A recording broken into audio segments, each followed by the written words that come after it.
Henry Huiyao Wang joins me now from Beijing. He's the founder and president of the Center for China and Globalization. Thank you so much for joining us. Thank you. Well, this is the first in-person SCO meeting since COVID. What is the significance of this gathering with all of these leaders meeting face-to-face, especially given what's happening geopolitically right now in that region? Absolutely. I think this is a really very significant meeting, as we have seen that it's first time Chinese top leader President Xi is traveling out since pandemic, and also all the 10 country heads are meeting in person on the site. So this is really a great promotional effort for the peace and also prosperity of the region.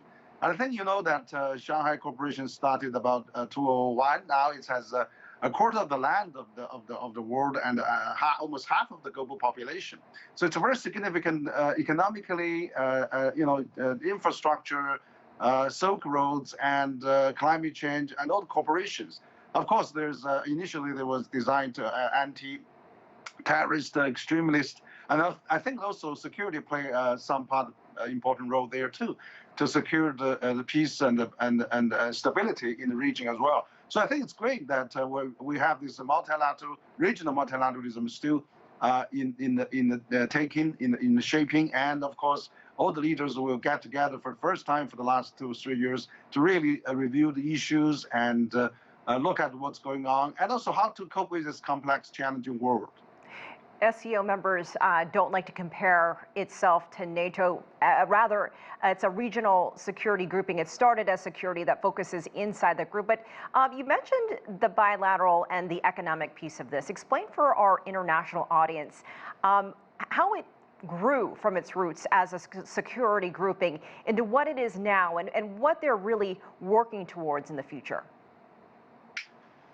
Yes, absolutely. I think the economic ties are really strong now. I mean, with the transportation, for example, is of the great an agenda of the thinking of the countries. How we make more connectivity, how we can make more people benefit from the countries, the prosperity of each other. That's really one of the key areas. And also, Shanghai Cooperation has signed many cooperative agreements in terms of other economic and trade area, investment area,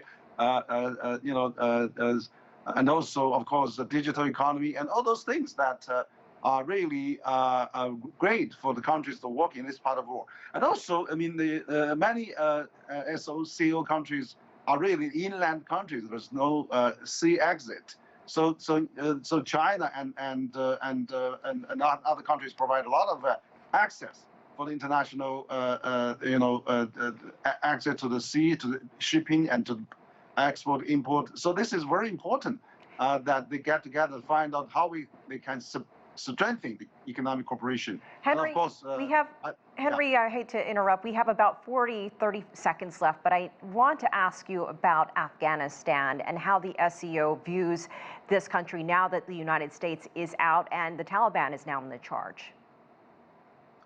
Well, I think Afghanistan is really because of the 20 years of war. I mean, this is really still in a chaotic situation. I think that that's exactly. I think we need more attention, more support from regional countries, particularly for the Shanghai Cooperation countries, to support a peaceful and prosperous building of Afghanistan. So that's very important.